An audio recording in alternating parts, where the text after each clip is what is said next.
You're listening to Against All Odds, my face-to-face conversations with everyday people who inspire.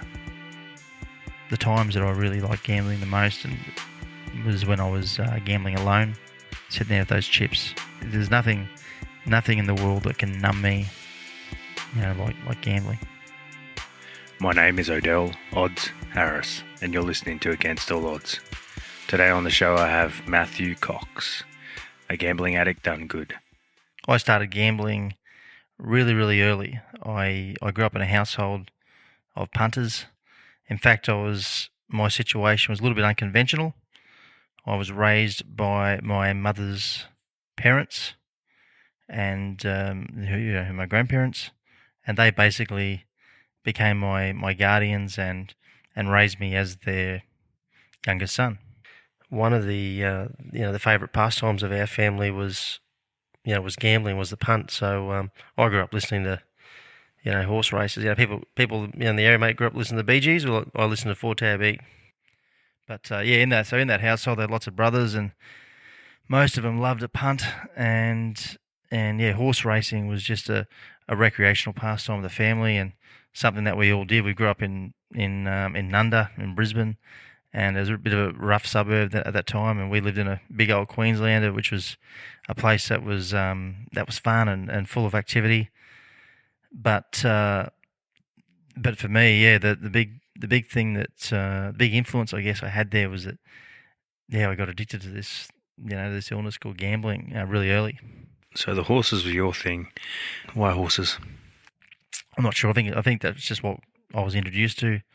I used to always, there was always a radio in the background with 4-Tab playing, and someone in the family would be listening, and they'd have a bet on, and I was I was interested as to if they're having a win. And tell me about your earliest stages of gambling. How old were you when you first put on your first punt? I was betting at 10. I was giving with pocket money. I remember going Redcliffe trots, I think, and one night, I was betting on horses then. So I'd give $2 actually to my brothers. They'd go to a bookie, bring me back a ticket, or they'd go to the tote, and so that was when I was holding tickets, holding bets, and that continued for a few years up till I was probably 15, and then I was putting bets on myself at the tab. As a 16-year-old, you're in the tab. 15, 16. I'm at the tab at the races, at the casino at 16. I'd managed to sneak in with a couple of acquaintances from the tab. So I was addicted early. I started really early, and I just loved it. It provided so many things for me. The punt. One was, I guess it was enjoyable. It was part of our family culture, and it was just sense of camaraderie. I was around older people. I like being up at a pub on a Saturday, and there's just all sorts of characters, and people are punting, and people are swearing, and people are screaming, and there's the girls there that do the raffles on the Saturday, and loved every part of it. And I was only a young kid. I was impressionable, and I just sort of the fights. I just found the whole thing just enthralling. But in amongst it all was this chance to win, this the unknown, not knowing if you're going to leave there with wads of cash, and how that cash could somehow change your life. And for us, we were always taught, not taught, but there was always this hope, this great hope that if the family had a win, well then we'd all benefit in some way, and we'd get the big mansion, or get just improve our life. So it was opportunistic, it was fun, something you did with your peers. But for me, it was also more than that. It was an escape from the reality, and because I struggled to deal with, I guess, my emotions then. How'd you fund this at this age? I was a hard worker. I had jobs. I had a lolly run in the area, and I had a little car washing business. At 13, I was working at a service station, so I was earning money. Young, but I was spending it. I needed it. I needed it to fund my emerging gambling addiction. Man, when did you first realise you had a problem? Like, Was it an issue for you initially, sort of through your teens, or was it just a thing that crept up on you? Yeah, it was something actually that I was proud of, and I was known for in the area and at school.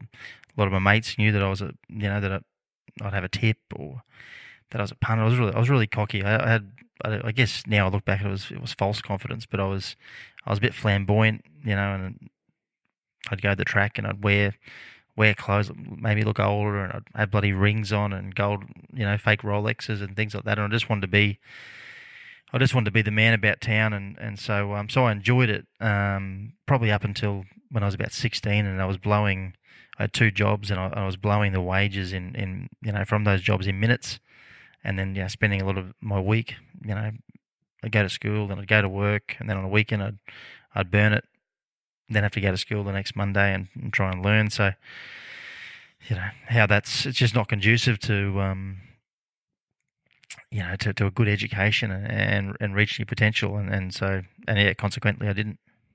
So at 16, I knew I had a problem, and I was in class, I was in science class, and I wrote about 6 pages of lines that I must not gamble, I must not gamble, I must not gamble. And I've still got the book, and so to me, I look back and it's sad. I look back at that kid that is a 16-year-old, and he, rather than going to school to pay attention and have fun, he's trying to self-arrest an addiction. What happens in your life after school? Do you still continue on the gambling, or what happened? Yeah, basically I did. I mean, if you don't arrest it, it just doesn't magically stop. And so, for me, Sorry, mate. Just one sec. What does arrest mean? Yeah, when I say arrest, assume control, basically, and stop. So if someone is an addict, and unless they've put mechanisms in place to stop the illness, it just doesn't magically stop. Once in GA we say that once you have crossed an invisible line into reckless and irresponsible gambling, well then you never go back. So one is never cured, but arrested. All right, so tell me a little bit about the gambling. When did it come to a head in your life, or was it sort of something that you'd do when you partied, or was it just something that you always did? Why did you do it? Yeah, well, look, why I think I did it was because it was an escape from reality. Well, what did you have going on that was so bad? To be honest, I was resentful of my living arrangements. I was different. That was I felt different because I wasn't the biological son of my grandparents. Even though I called mum and dad, and I felt they were mum and dad, but they weren't. So I never actually knew my real father. My mother, mother had me, and I'm just I'm not really sure as to how I came about. So not knowing my bloodline, but so that caused me some esteem issues, I guess. Yeah, and probably didn't get a sense of belonging.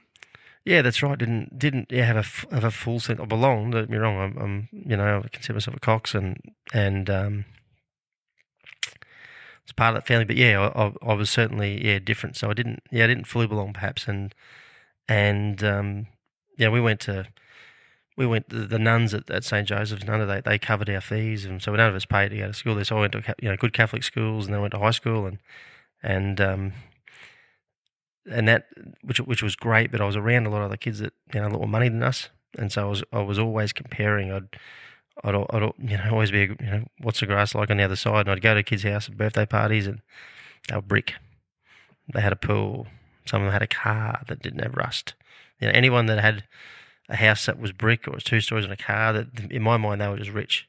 And that was, our families always have this term, oh, geez, he's got a quid. Oh, he's got a quid. And everyone had a quid. And I was just always observing. And then you start looking, and then all of a sudden it made me feel worse. And it affected my self-esteem. So, I just felt different. I'd go to other kids' houses, and they got parents, and a conventional setting. Mine was unconventional. So did you think with those wins that you might get a quid? Exactly. That was Yeah, that was the thing behind it. So not only was it something that was enjoyable, it was competitive, and there's a bit of skill involved. Right. And you were allowed time with your family. That probably helped. Yeah. Yeah, that's right.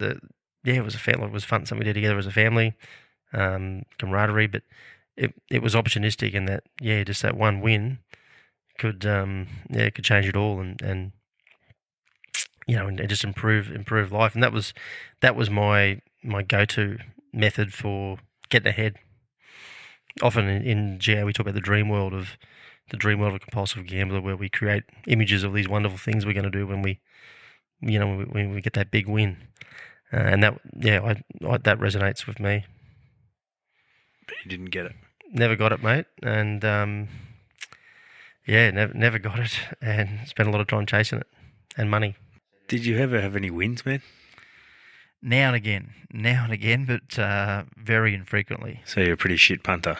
Awful, absolutely awful. No ability, because But anyway, I only at the casino. Casino had a few wins, but no, I wouldn't. I was a terrible punter.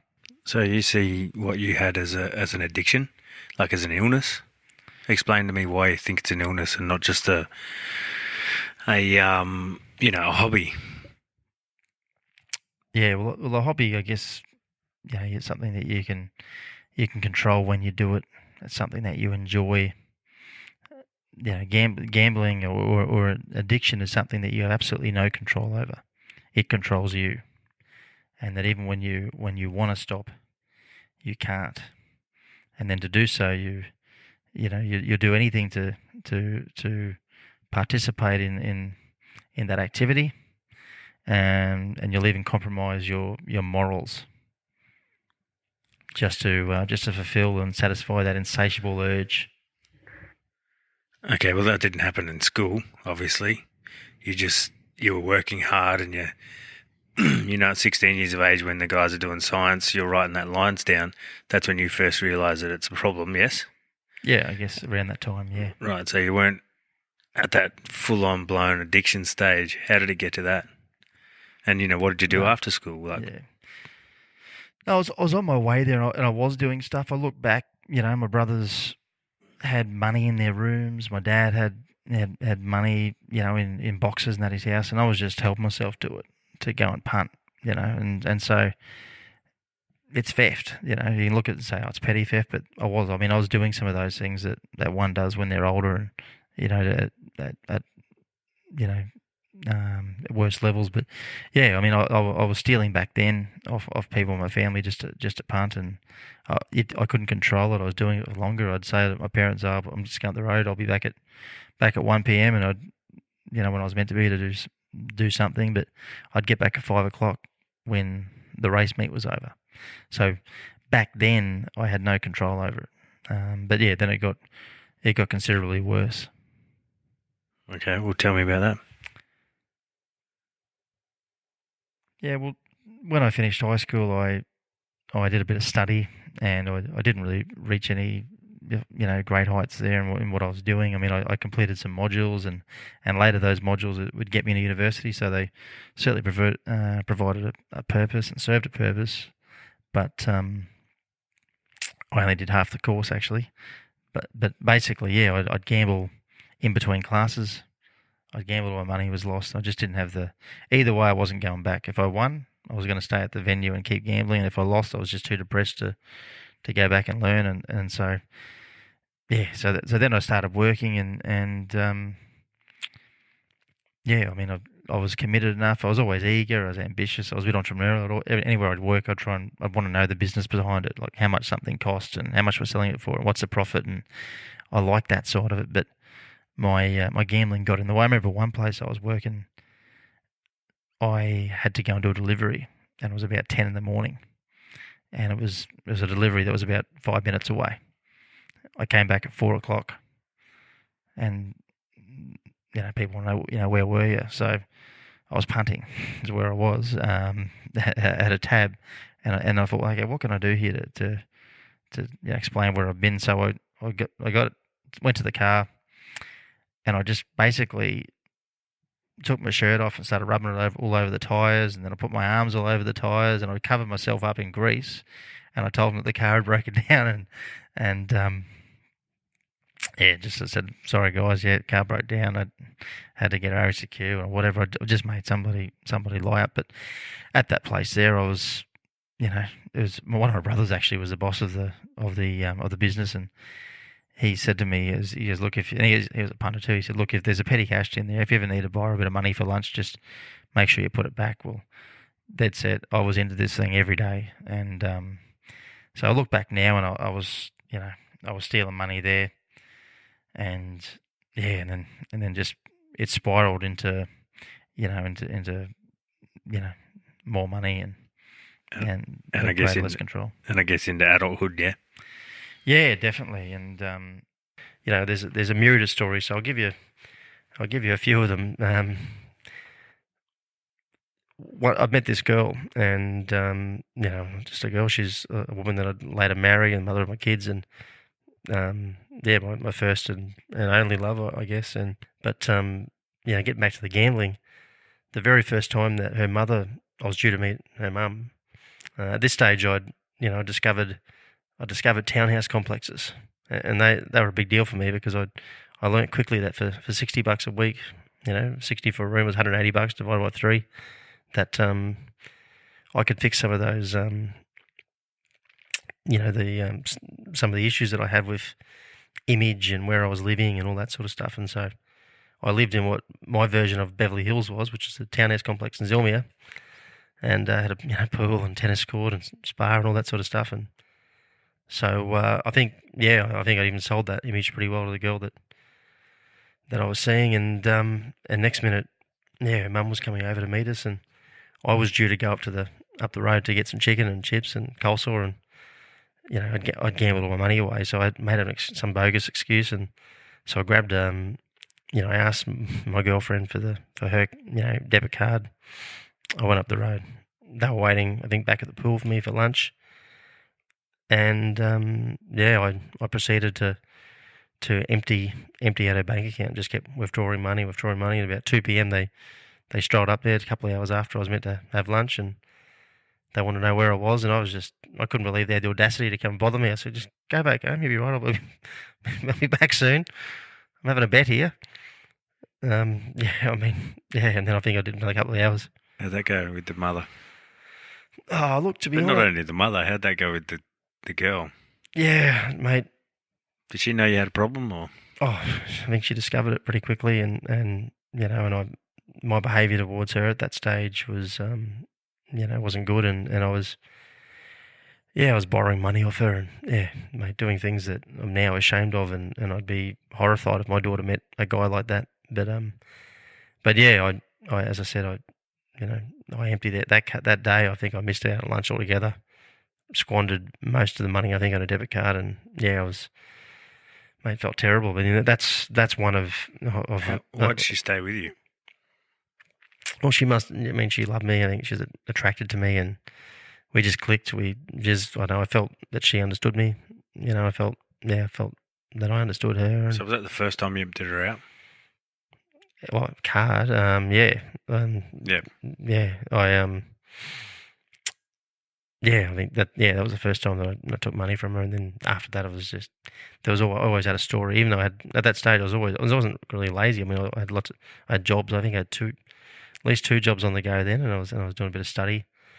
But yeah, I was always broke, perpetually broke, and so we got really comfortable with each other really quickly, and she'd bail me out of little predicaments that I'd find myself in.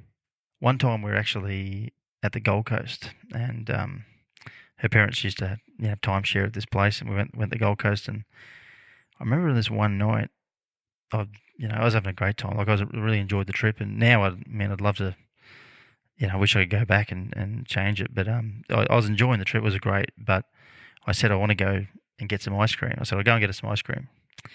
And I remember I had a car. I was on empty, and I had 50 cents, and I felt, I had 50 cents. I don't even think I had enough money for the ice cream that I was supposedly going to buy, but I remember having 50 cents, and there was nowhere that I drove to a tab. If I was in Labrador, I'd go to Surfers, I'd find a tab. Anyway, I had to drive over the Tweed across the border in New South Wales to get to a tab that was open with 50 cents. By the time I got there, my car was empty. And so my car's empty. I've got my 50 cents, and thank goodness I actually won, because if I didn't win, I wasn't getting back because I had no fuel. So yeah. Anyway, I won a small amount. Again, 2 or 3 hours later, I'm back for ice cream. She's, where were you? Yeah, not good. I was doing things like that. I was hocking things. I was taking bloody TVs and video. These are things that one of my brothers had given me, and that were nice gifts that he bestowed on me. And they had no value other than converting them into money to get on the punt. And so doing things like that, I'm embarrassed about. So I'm walking along, to cash converters. One time I actually got them, mate. I'm one of the only people that have stitched up cash converters. I sold them all these fake Oakleys that I got from a trip to Bali, and convinced them that they were genuine. And I think I paid $1 for them in Bali, and I picked up $30 a pair. So that was a good result. But no, mate. I did a lot of other things. I mean, do you know anyone that's missed their 21st birthday? Like I went to Jupiter's Casino for my 21st, and whilst my friends and I were waiting in line. Did your mates know that you had a problem? Yeah, they did. So why are you going to Jupiter's on your 21st? Gift of the gab. I controlled a lot of that. I was just, they were happy to go along. Different stages. We still had fun. After the races, then we get into the night, and we'd create fun. But yeah, I just used to. I didn't have a lot of gambling buddies that would. I just brought my own circle of friends into it, and mate, we're at this casino for my 21st birthday, and we're waiting in line to get our seat at the table, and I just said to one of them, I said, I'll be back in about 10 minutes, and by the time you get the line, I'll be back. Anyway, I disappeared, and I didn't get back for 4 hours. Wait, is this the restaurant? They're waiting for the restaurant? Yeah, they're waiting for a table for me to celebrate my, I think they had a cake and everything for my 21st, and I missed it all. And I got back there about 4 hours later. The place had all but shut. I think we were the only tables there, just looking at me in disbelief that, I didn't care to even come back and, celebrate with them. And so, mate, I was doing things like that.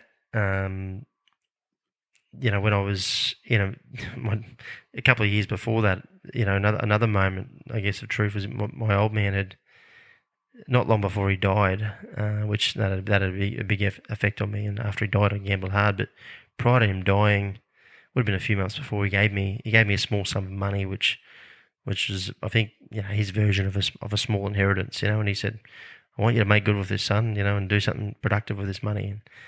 And yeah, I said, yep, sure, Dad. I couldn't get out of the house quick enough. I was straight down the tab.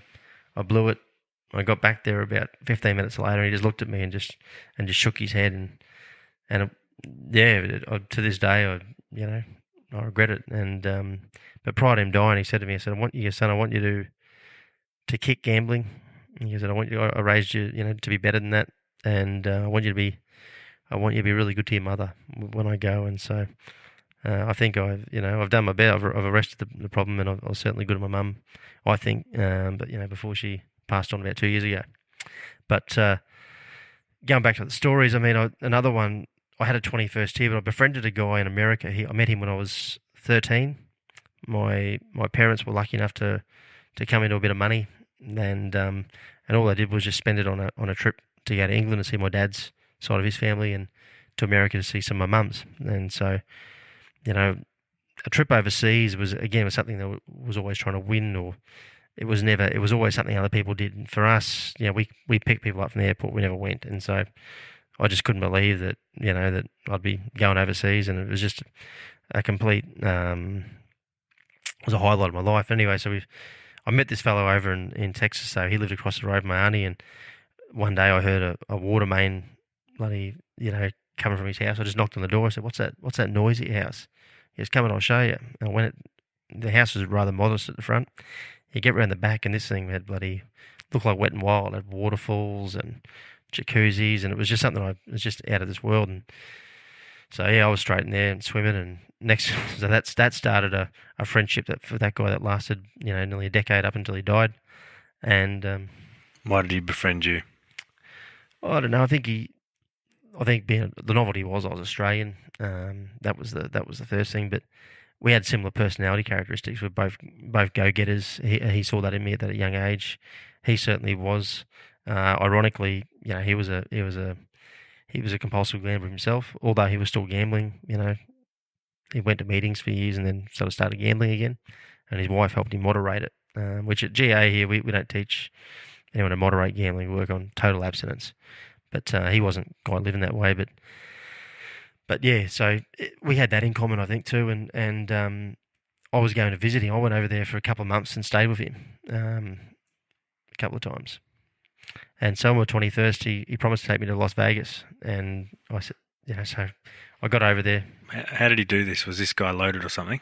Yeah, he was a multi-millionaire. He was a trucking tycoon. And, put it this way, my first car that I ever drove, that I've ever driven was a Cadillac. I was 15, Cadillac Maritz, I think it was. And he just said, take the keys and go to the shop, and he wanted me to go and buy these gardening tools to clean up his garden. And I'd never driven a car, and I just drove up there and never ever driven a car, and it was unbelievable. But yeah, so I guess someone that come from very humble beginnings, and to see, this guy had just motorhomes and Lincoln Town cars and Cadillacs and just oozed money, and it was just I found the guy a figure of intrigue, and I guess he became a bit of a mentor to me, and I became sort of like the son he never had.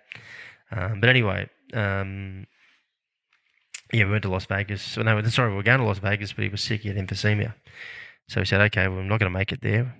So we drive to Iowa. Now, a lot of casinos around the country were comping him and paying for him to fly out to these casinos and stay there, and they're just paying him to play there, basically. And so we got comped at this casino in Iowa. I had my own suite. He had his own suite. And so we're not talking about run-the-rule rooms, we're about suites. Legend has it, in the 70s, he turned $3,000 into about $570,000, and then 3 days later he had to get the casino to drive him to the airport because he blew it all back. But I was determined that I was gonna do the same thing, but keep the money. And so anyway, we got to this casino, and it was the first time in my life that I ever gambled with him, because I just turned legal age in America to gamble at 21. So the first day I could possibly get. So we sit there at a table. It's surreal. I've known him since I was 13. We'd talked about punting. So we gambled at the table, and all of a sudden I'm winning, and I just felt like I was getting on a roll. We're playing blackjack. I'd won about $9,000 Australian in a couple of minutes. Anyway, I'd cashed those into $1,000 chips, and then basically decided that I was going to start hitting the table and really going for it. Anyway, I lost it all. Gone straight away. And so I've looked at him. He's at another table, and I've looked at him. He goes, "You've lost it." I said, "Yep." So I went back up to my suite. Then I'm thinking, what can I do here? I'm here for another 4 days. It's only about half an hour of the trip. I was up knowing, so I'm devastated. I'm up knowing it was just absolute fortune for me back then. We're talking, nearly 20 years ago. And so I went through my suitcase, and I found about $4 US in coins and pennies and quarters and dimes. So I've gone back down. I've got what I could in dollar chips. Lo and behold, I've turned it into $1,000. So as soon as it's got to 1,000, I've cashed it in for the big black chip. I've gone for a $1,000 chip, and I said, okay, I'm gonna get back to 9. I get messages of support for the show, and I wanted to share this one in particular with you. Hey Odds, loving your podcast. I just want to send you a message about your Stephen Malcolm Young podcast. It actually inspired me to change my donor status online, and now because of him and the story you told through him and he told, I'm now a donor, which I really didn't want to be for most of my life for some weird reason. But thank you. Thanks very much for the message, Andrew. It means a lot. I passed it on to Stephen's family, and they were blown away, and really grateful for your message. Now back to Coxy. I lost it all. Gone straight away. And so I've looked at him. He's at another table, and I've looked at him. He goes, "You've lost it." I said, "Yep." So I went back up to my suite. Then I'm thinking, what can I do here? I'm here for another 4 days. It's only about half an hour of the trip. I was up knowing it, so I'm devastated. I'm up knowing it was just absolute fortune for me back then. We're talking, nearly 20 years ago. And so I went through my suitcase and I found about $4 US in coins and pennies and quarters and dimes. So I've gone back down. I've got what I could in dollar chips. Lo and behold, I've turned it into $1,000. So as soon as it's got to 1,000, I've cashed it in for the big black chip. I've gone for $1,000 chip, and I've said, okay, I'm gonna get back to 9, and I put it on one hand, and I've lost it. So I'm now an hour into my 4-day trip there. So then I go back to my room, and I've got 4 pennies. I'm looking for more coins to try and do it again.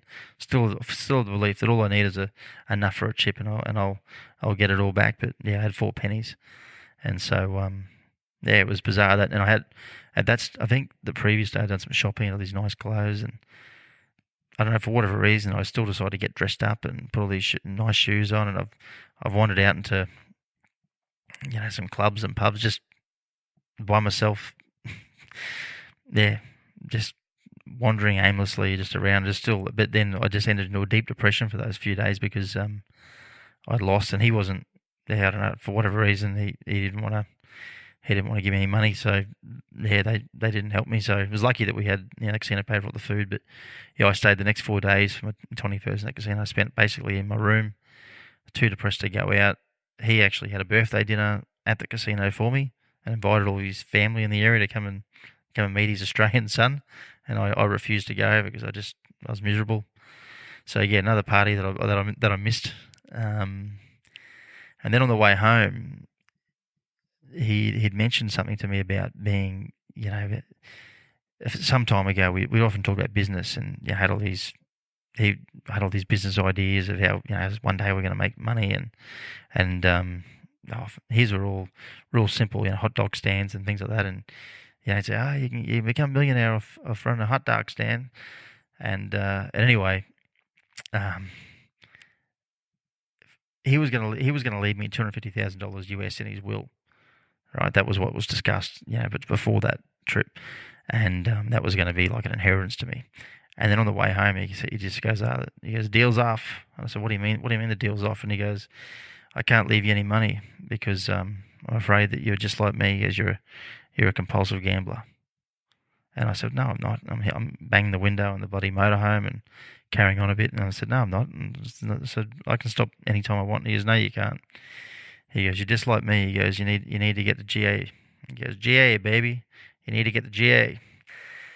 Yeah, I was just filthy at him. I really was. And I didn't speak to him again for about a month when I left, and then finally rang him when I got back to Australia, and I left my job. I rang him actually trying to borrow money for a car because I got home. I had a company car in my previous job, and then when I got back from America, I'd lost my motivation. Great company, dream job I had at an early age, and I just left it because I knew that if I left, I'd get a sum of money. I squandered it in about a day or two at the tab. Bought a little Gemini, it blew up, and so I thought I will ring up Doug, and he's a millionaire, he can send me over some money, and he wasn't too keen on that idea. So yeah, that was a big deal. I mean, another time I decided that I'd try and move away from gambling. I thought that if I can just move away from the tab, well, then I'll be able to fix it.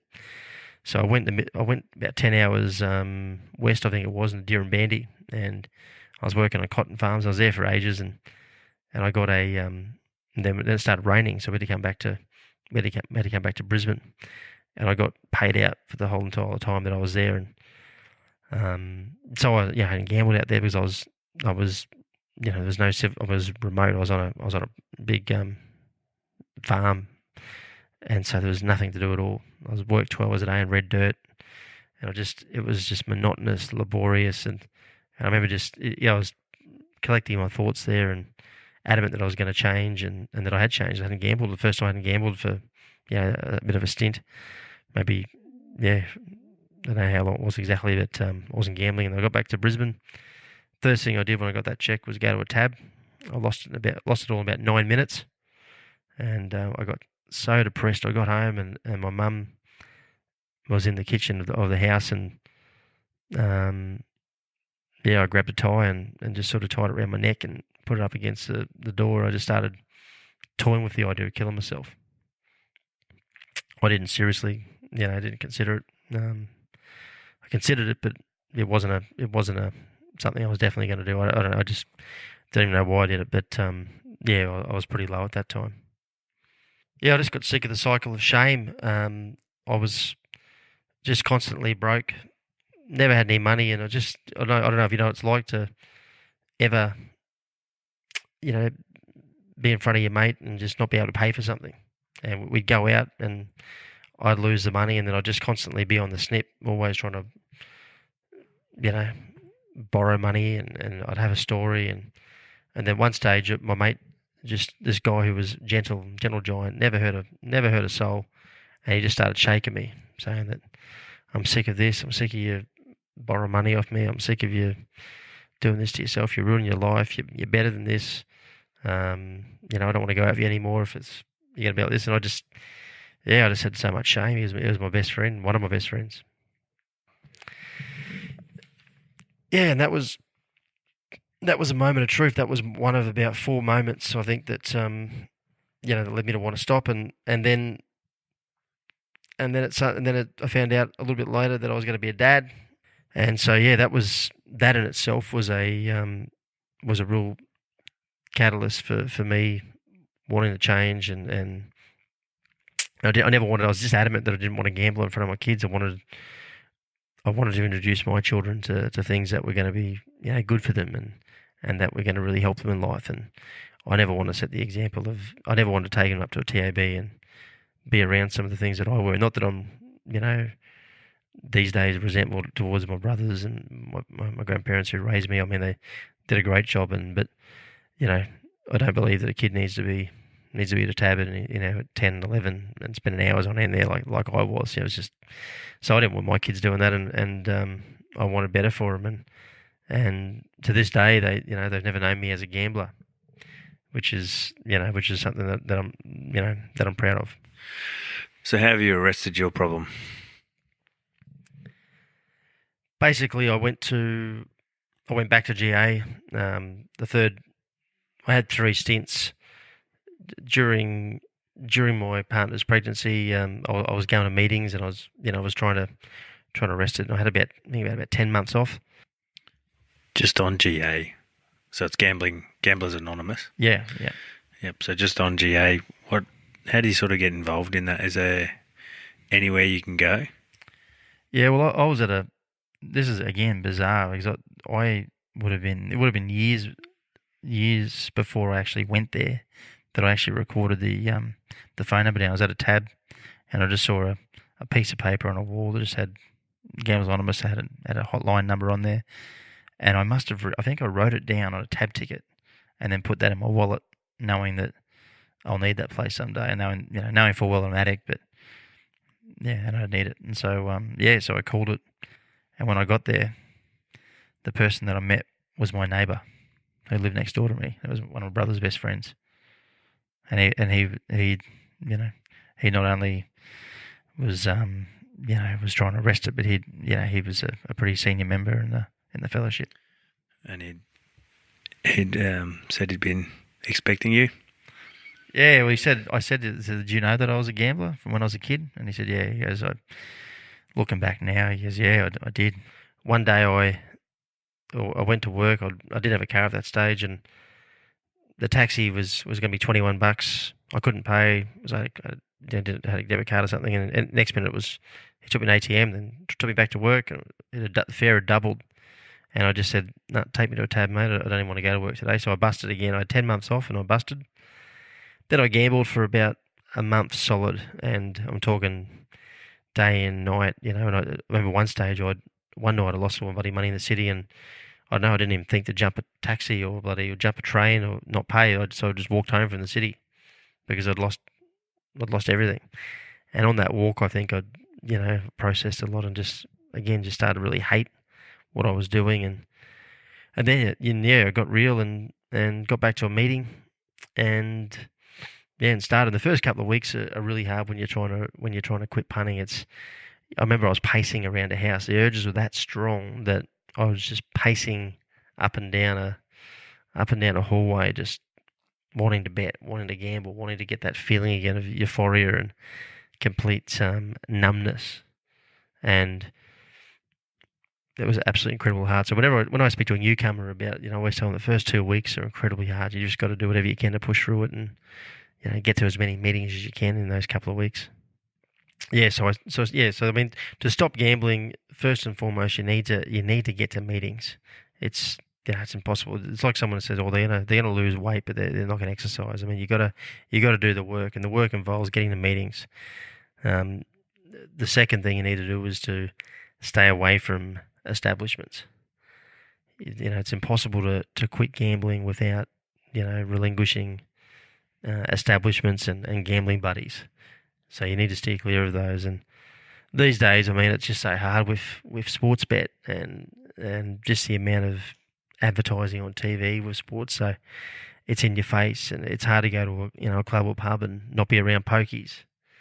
Gambling's just everywhere in the streets. It's absolutely everywhere, and so it's on our phones now. So it's an incredibly hard addiction to stop. So you've got to be ultra vigilant, and you've got to take the steps which are going to get you the results. So meetings, stay away from establishments, and then just keep repeating that process.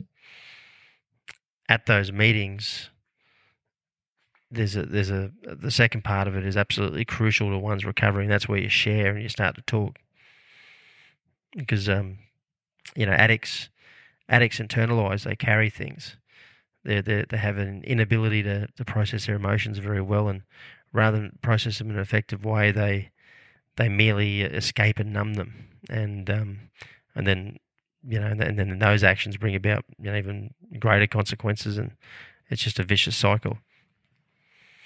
So I always encourage people at the meetings, and myself, I still do it myself, is to really get things off your chest and start talking about life and what's happening in it. You talk about, before and after, now. Okay, so how do you keep yourself now accountable for not doing that?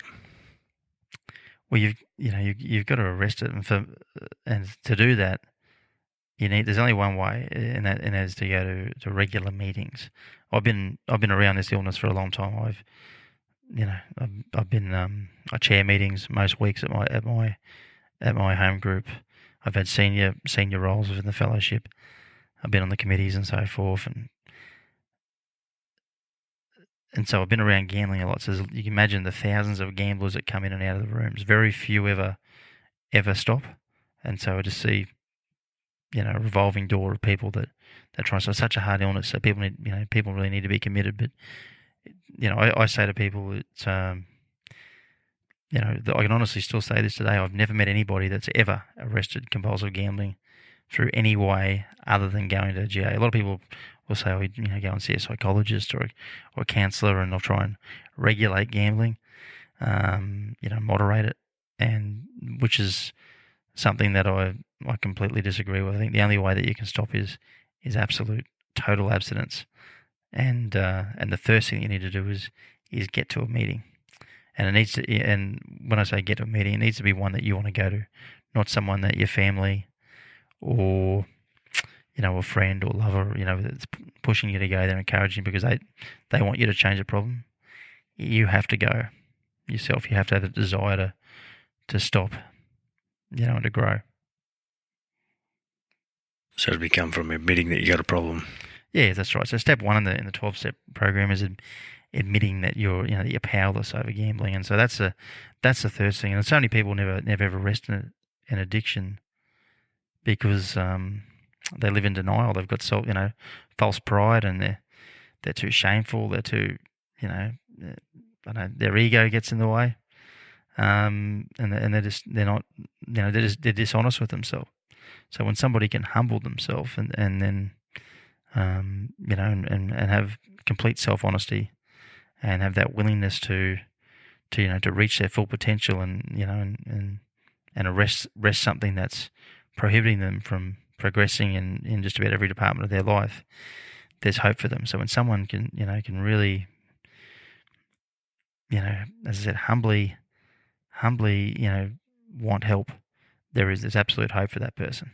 Do you think that comes when someone's at their lowest of the low, or, can people make that choice when they're at other stages, say a real high? Because I would think if I was a gambler and I was, at a real high and loving it, I wouldn't really make that choice.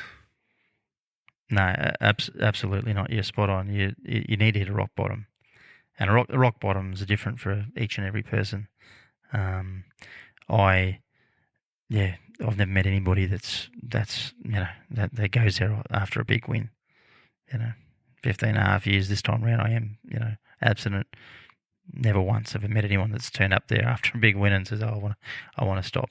It always comes after, a rock bottom. But each person's rock bottom is different. So for me, I had my rock bottom was the embarrassment of my friend, the shame that I lost my father's, small inheritance, what happened in America, stealing my girlfriend's money, just being what I call degenerate, and then knowing that I was going to be a father.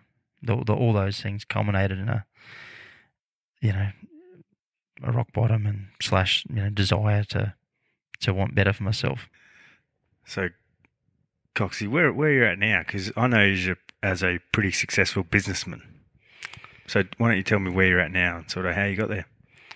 Yeah, well, basically, mate, I as you know, personally, I destroyed my credit rating.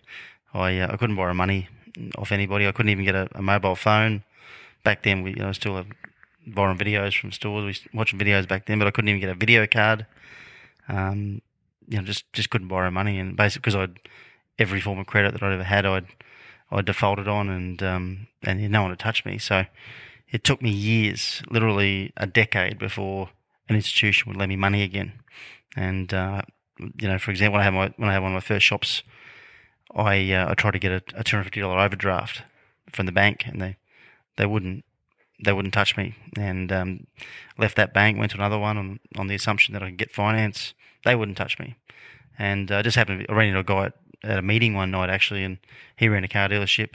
What sort of meeting? At my GA meeting, yeah. Just happened to meet a guy that was a principal dealer of a car dealership, and there's a car that I was interested in, and he said, "Come, buy it." And I thought, geez, I'd love to buy it, but no one's going to lend me the money. And this is at this stage probably about 7 or 8 years off the punt. Anyway, I went to that. That was a bit of a game changer for me, because I went down there, and because I'd paid off all the defaults and that I'd accrued from gambling, and he basically secured me the car. I got some finance with a sander and a lender, and lo and behold, mate, I was back in the game, and I serviced that, and then approached a bank not so long after, and they gave me finance. And put it this way, mate, I don't have any problem borrowing money these days. I got I own properties, and several of them, and I've got businesses, and just an absolute. I treat it like gold, my credit rating now, because I destroyed it. No one had touched me. I was completely uncredit worthy, and it's always advice I give young people in business or life in general, is just look after that credit rating, because I know how disadvantaged you can be and how helpless you feel without it, and it's a big part of self-respect, managing money and finances. And these days, I derive a little bit of self-respect, and it certainly aids me, being able to borrow money and service it, and it's a good feeling. That's awesome. What's some advice for any maybe gambling addicts that are listening to this? The advice would be that you can turn the corner, and that you can certainly live a happy life without the punt. And when I was young, like that 10-year-old, 11-year-old kid you're talking about, I tried to win everything, in life, and I thought that gambling was a way to obtain things in life and to achieve goals and so forth. And I looked upon anyone else that was doing things in a methodical way, for discipline and hard work. I wouldn't say look down on them, but I just thought there had to be an easier way.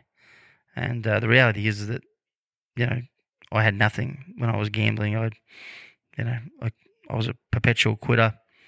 I didn't achieve anything, of major significance, and my life wasn't too good. But since gambling and since going to GA and having self-discipline and developing good habits and good character, some good things have come along in my life, for which I'm grateful. And it's a much better life, mate. Cool. Thanks for coming on, brother. Thanks, buddy. Cheers for sharing. Pleasure, bro. I hope you enjoyed this episode with Matthew Cox. He's a good man, and there's none harder on him than himself. All the best, Coxy. Recently, I've recorded a couple new episodes, and they'll be out shortly, so keep your earbuds peeled. As always, stay humble, stay kind, and stay smiling. Odds out.